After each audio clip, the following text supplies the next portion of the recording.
Shinu chowmein খেতে খুব পছন্দ করে। বাড়ির বাইরে কোথাও খেতে গিয়ে যদি বলি বাবা কি খাবে, তাহলে শুধু বলবে চাউমিন।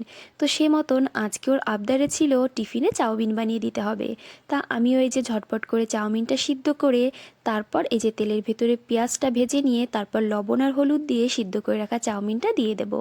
তো সিদ্ধ করে রাখা চাউমিন দেওয়ার পর খুব ভালো করে উল্টে পাল্টে সব কিছু মিশিয়ে নিয়ে খুব ভালো করে ভেজে নিতে হবে।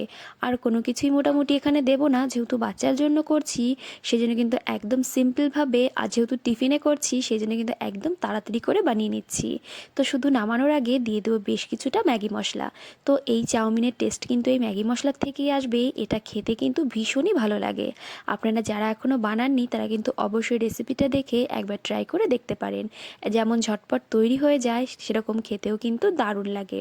সকালের টিফিনের জন্য একদম মানে পারফেক্ট একটা রেসিপি। তো যাই হোক, এখানে আমার চাউমিন রেডি হয়ে গেছে।